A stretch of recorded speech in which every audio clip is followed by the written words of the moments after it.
E aí, família Zoeira do Fogão, tudo bom com vocês, meus filhos? Eu espero que sim, comigo está tudo ótimo. Antes de eu botar a matéria completa aqui, o vídeo de hoje é patrocinado pela 1xBet, a maior casa de aposta do Brasil e do mundo, patrocina nada mais, nada menos que o Barcelona e outros clubes de futebol. E como boas-vindas, tem bônus de até $300.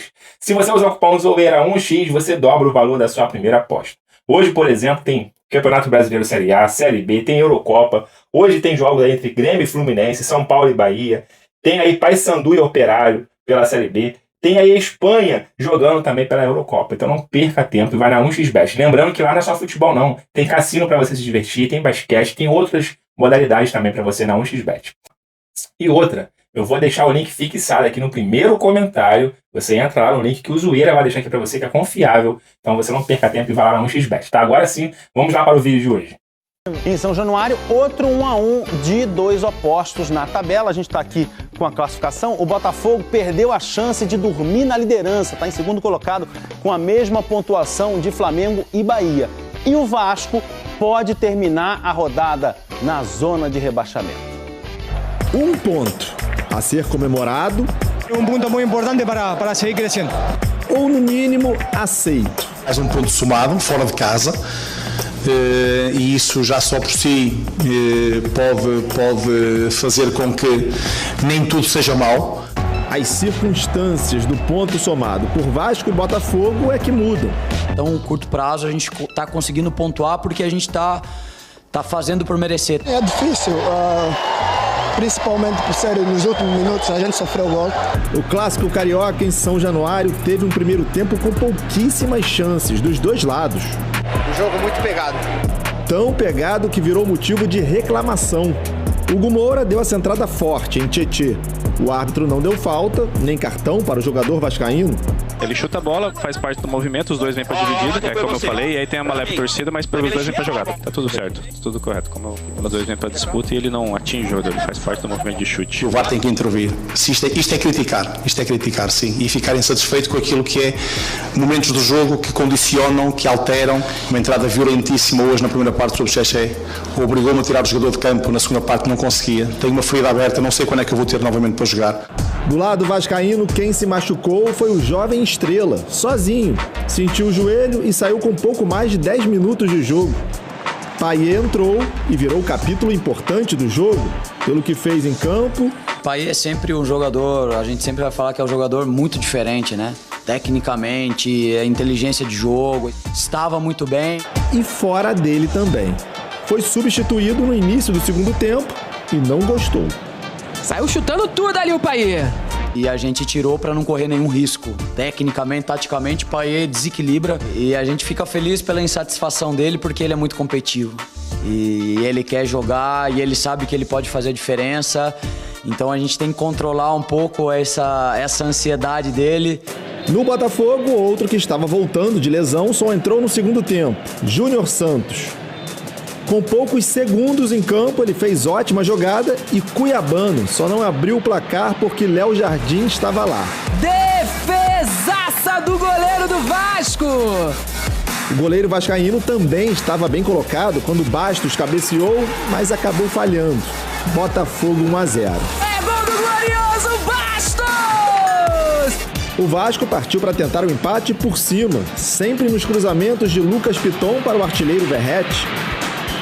Um deu certo e o argentino empatou. Verratti de cabeça, Verratti!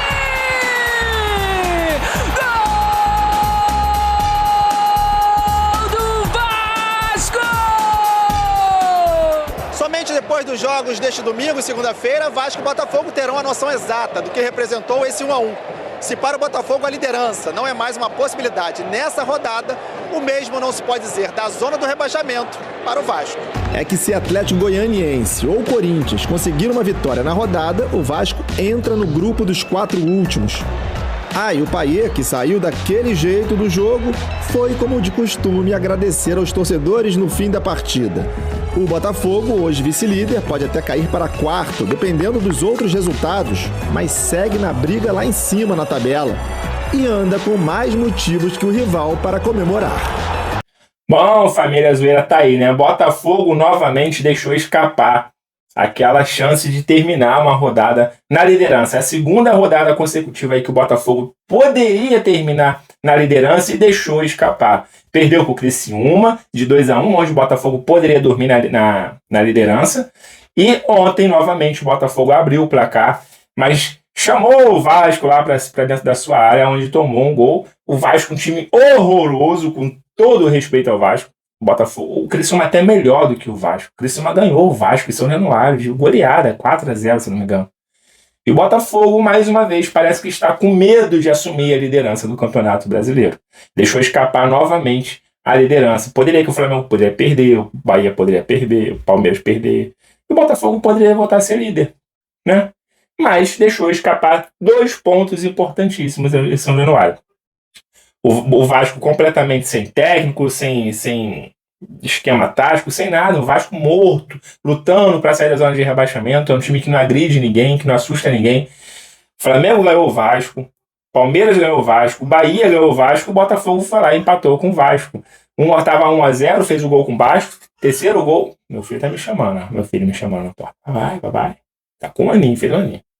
Fala o gol dentro de casa, ele já fica procurando na televisão achando que é gol do Botafogo. Então, assim, cara, o Botafogo não pode perder pontos para times que estão ali embaixo, brigando. É clássico, mas não pode dar esses mole, cara. Perdeu pro Criciúma, eu já achei ruim demais. O Botafogo tomar 2 gols do Criciúma da forma que foi. Poderia ter realmente arrumado um empate lá, mas perder não dava. Aí contra o Vasco, o Botafogo não faz o Botafogo vem em queda, gente. Eu já falo isso aqui no canal. Zoeira, mas é um jogo que o Botafogo jogou mal, você já tá falando mal do Botafogo. Não é que eu tô falando mal, eu tô falando a realidade. Desde o jogo contra o Grêmio, o Botafogo vem em queda de rendimento. É muitos jogos, é departamento médico cheio, é suspensão, é jogador na seleção. Eu sei, eu entendo. Mas um time que quer ser campeão, que quer terminar em primeiro colocado, todo ano é a mesma merda. Todo ano o calendário é apertado. Como é que tem gente que reclama? Já sabe que vai ser assim em 2025. Vai ser assim em 2026. Vai ser assim em 2027. Todo ano isso quer ser campeão, então para de reclamar e joga, caramba. Pede contratações. Então não adianta falar, eu tô cansado. Aí todo jogo, quinta e domingo. Quarta e sábado. Mas todo ano é assim. O Botafogo é infinitamente melhor do que o Vasco. O Vasco deu um chute no segundo tempo inteiro. Aliás, uma cabeçada do Verratti, que só tem essa jogada. O goleiro Johnson atrapalhou todo e tomou o gol de empate. Isso não pode acontecer. O Botafogo dando muito mole, tá? Ontem parece que o Botafogo fez o gol, relaxou demais. Não, fizemos nosso papel 1-0, agora relaxa. Tamo ganho. Todo ano a mesma merda. Toda vez o Botafogo faz gol e relaxa. Cadê aquele time competitivo que quando o técnico do Botafogo chegou, o Arthur Jorge, o Botafogo fazia 1, 2, queria o terceiro, queria o quarto, jogou assim mais 3, 4 partidas só e parou. Acabou. Não pode, cara, não pode. Enfim, 1 ponto. Tá ali no bolo, vai ter que secar. É Flamengo e Cruzeiro, tem que ser pro Cruzeiro. O Cruzeiro vai encostar se vencer. O Bahia enfrenta aí, não lembro agora também. Tem que perder. Palmeiras pega um Corinthians morto. Aí tem que torcer muito pro Corinthians. Mas é aquilo, na casa do Palmeiras. Enfim, vamos falar de coisa boa, pelo menos. Vamos falar aqui do Almada. Fechou com o Botafogo. Já é do Botafogo. É do Botafogo. Almada vem aí sem tempo determinado com a camisa do Botafogo. Vamos ver a notícia aí, daqui a pouco eu volto.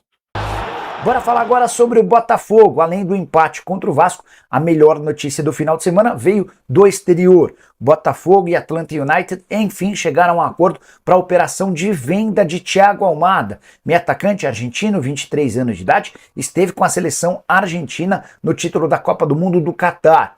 Quem está comprando o Almada é a Eagle Football, que é a empresa do John Textor, que administra 3 clubes, entre outros, administra mais, né? Mas administra o Botafogo, o Lyon e também o Crystal Palace. A operação está sendo fechada em 20 milhões de dólares ou 110 milhões de reais. Está combinado que o Almada venha ao Botafogo por um primeiro momento, não se sabe o prazo certo da permanência dele por aqui e depois ele se muda para o Lyon da França. Nesse sábado a gente já tinha indícios de que o negócio estava prestes a ser concretizado quando o John Textor veio a público para pedir que torcedores do Botafogo fossem às redes sociais do Almada exigindo, pedindo, implorando pela contratação do atleta. O martelo foi batido durante a madrugada e o Almada vai se tornar o reforço mais caro da história do futebol brasileiro. São 20 milhões de dólares ou 110 milhões de reais, superando outro reforço do próprio Botafogo. O Luiz Henrique havia sido adquirido por 16 milhões de euros no primeiro trimestre. Dessa maneira, o Botafogo passa a ter o primeiro e o segundo reforços mais caros da história do futebol brasileiro, ambos com passagem temporária no futebol nacional, mas certamente vão acrescentar demais ao Botafogo, que briga por títulos do Campeonato Nacional. E a pergunta que eu quero deixar para você é: com o Thiago Almada, dá para dizer que o Botafogo se torna favorito? Tá aí, Almada, 137 milhões, ponto 4, quase 138 milhões, se tornando a segunda maior contratação. Aliás, se tornando a maior contratação da história do futebol brasileiro e a segunda maior do Botafogo, que também era a primeira contratação do futebol brasileiro. Agora o Botafogo tem os seus 2 jogadores mais caros da história do futebol brasileiro. O Luiz Henrique, que foi por 106 milhões ano passado, agora o Almada vem por 137 milhões. E o terceiro, quarto e quinto colocado é do Flamengo. O Flamengo aí tá com o Gerson na terceira colocação, o De Arrascaeta na quarta e o Pedro na quinta colocação. Então, a primeiro lugar aí agora Thiago Almada, segundo lugar Luiz Henrique. As 2 maiores contratações do futebol brasileiro são do Botafogo. Esperamos que Almada seja aquilo tudo que ele joga, a gente sabe que ele joga, que ele vem jogando e que ele continue jogando no Botafogo, porque o Luiz Henrique até agora tá deixando a desejar os 106 milhões, tá deixando, ainda não tá jogando aquilo tudo. A gente esperava muito mais dele, pelo preço pago, pela promessa que ele é, ainda não tá aquilo tudo, hein? Então, Luiz Henrique, vamos lá, moleque, tá vindo concorrência aí, vamos jogar bola, cara. Você tem futebol pra isso, tá muito abaixo do que esperado. Tá? O Tiquinho Soares ontem também muito morto em campo. O Tietchan, que era entrada criminosa. Cara, nem cartão acho que o cara tomou. Impressionante. A gente viu esses lances. Tietchan tomou 6 pontos na canela. É um VAR incompetente, é um árbitro incompetente, é os comentaristas de arbitragem mais incompetentes ainda, que os caras vê a imagem, vê a reprise, trabalha na televisão e ainda consegue concordar com o árbitro. É um bando de puxa-saco. Já é a terceira vez que o Botafogo é prejudicado com um jogador que era para ser expulso. Não foi. Contra o Fluminense foi a mesma porcaria. Uma entrada duríssima, o cara não foi expulso. Se eu não me engano, contra o Atlético Paranaense também era para ter sido um cara expulso deles. E agora, contra o Vasco, de novo. Os caras não são expulsos, o VAR não chama nem pro árbitro ver. Fala assim, dá sua opinião. A gente tá aqui achando que foi meio que na dúvida, isso o quê? Mostra a imagem pro árbitro. Fala, olha a entrada. Aí você decide, é amarelo, é vermelho, não dá nada. Mas não chama, é um árbitro de VAR que não serve pra porcaria nenhuma. Você tem que quebrar a pé. Ontem um apresentador da ESPN, né, não sei se foi a linha de passe, não lembro qual foi, que falou assim, pô, tem que quebrar a perna do jogador para ser expulso, uma entrada dessa criminal, o cara nem o VAR, nem chamar o cara, um absurdo, até admirei os caras falar isso, porque se fosse Flamengo, se fosse Palmeiras, então, não tinha nem conversa, era expulsão e o cara ainda ia pra cadeia. Mas é o Botafogo, né, John Texas sempre esteve com a razão. Bom, o vídeo já ficou comprido, já falei bastante, amanhã tem mais Botafogo pra gente falar. Tá? Então eu vou ficando por aqui. Entra no link da 1xBet que você também ajuda aqui o canal da Zoeira, tá? Fiquem todos bem, fiquem com Deus, até a próxima. Fui!